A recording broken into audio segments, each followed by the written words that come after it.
Welcome back to Kicking It with Taekwondo, the only podcast where spinning hook kicks meet hot takes. And where we break down the art, the science, and the strategy behind every point scored. Today, we're talking about why Taekwondo is more than just kicking. And why the history and philosophy of this martial art still shape champions today. I'm Jasmine Jazz Rivera, your resident tournament junkie and storytelling enthusiast. If you didn't yell Kia at least once this week, did you even train? And I'm Master Daniel, the technician Park, breaking down fights frame by frame so you don't have to. Remember, technique wins when talent gets tired. Okay, Master Park, let's dive right in. When most people think Taekwondo, they picture someone doing these crazy high kicks.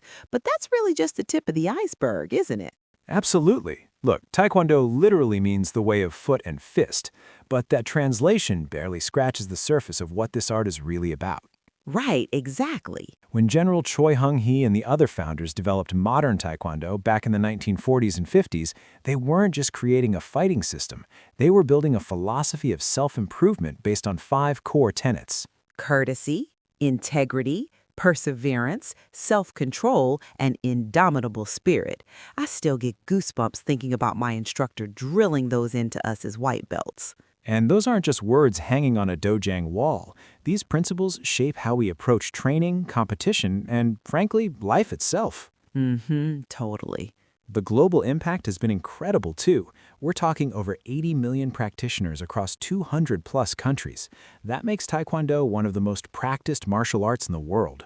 And World Taekwondo, the governing body for Olympic competition, they've really transformed how the world sees martial arts, making it accessible, creating standardized rules, building pathways for athletes from every background to compete at the highest levels. Exactly. But here's what fascinates me. Whether you're watching an 8-year-old doing their first Poomsae or Jade Jones throwing a perfect head kick at the Olympics, those same fundamental principles are still there guiding everything. Which brings us to probably the hottest debate in our community, traditional martial arts versus Olympic sport focus. Master Park, I know you have some strong feelings about this. Oh boy, here we go. Look, I teach both approaches in my school, so I see the value in each one. But I'll be honest, sometimes I worry we're losing something important when we focus purely on Olympic-style competition. Okay, I'm going to push back on that a little bit. Olympic Taekwondo brings this incredible athleticism, strategy, and excitement that gets people hooked. Fair point. The lightning-fast exchanges, the electronic scoring, the pure athleticism, that's what I fell in love with as a competitor. But I'll admit, sometimes we do lose that deeper martial arts philosophy in the process. Right, exactly. Traditional training teaches patience, respect, and the importance of forms, Poomsae. That's where you learn timing, balance, and, honestly, the soul of the art. And the self-defense applications. People forget that traditional Taekwondo includes hand techniques, joint locks, throws, not just the high kicks you see in Olympic competition.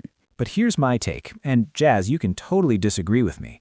I think both approaches desperately need each other. Ooh, I'm listening. Tell me more. Olympic sport brings global recognition, gets people in the door, and creates incredible athletes. But traditional training builds character, teaches life skills, and gives you that foundation that lasts beyond competition. You know what? I can't argue with that. Every elite competitor I know has that traditional foundation, even if they compete in the modern Olympic style. Exactly. The best fighters understand both the art and the sport.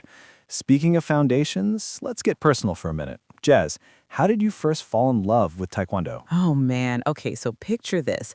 I'm 7 years old, and my mom drops me off at this tiny dojang because I was, quote, way too energetic for regular after-school programs. Ha! Too energetic. I love it. Right? So Master Kim, this tiny Korean woman who could probably bench press a car, takes one look at me bouncing off the walls and goes, "You, front kick. Now."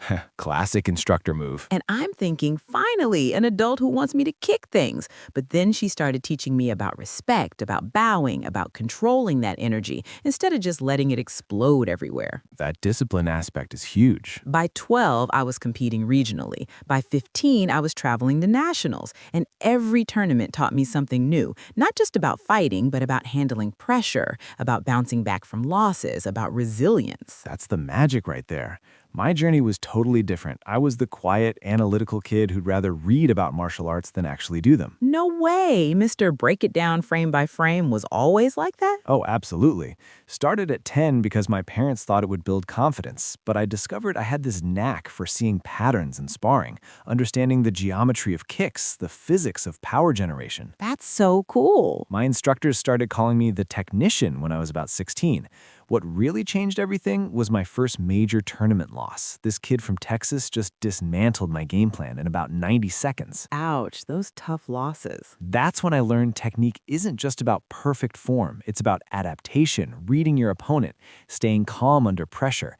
That loss made me a better martial artist and eventually a better teacher. Those tough losses teach you way more than easy wins. And speaking of learning, we want to hear from you, our amazing listeners. That's right. We've been talking about traditional versus Olympic-style Taekwondo, and we're dying to know where you stand on this debate. So here's our question. Are you team traditional or team Olympic? Do you love the deep philosophy and forms of traditional training? Or do you get your kicks from the fast-paced, athletic Olympic-style competition? Hit us up on social media. We're at KickingItTKD on Instagram, Twitter, and TikTok. Send us your stories, your hot takes, your training videos. And if you're feeling brave, record a voice message telling us about your Taekwondo journey. We might just play it on the show.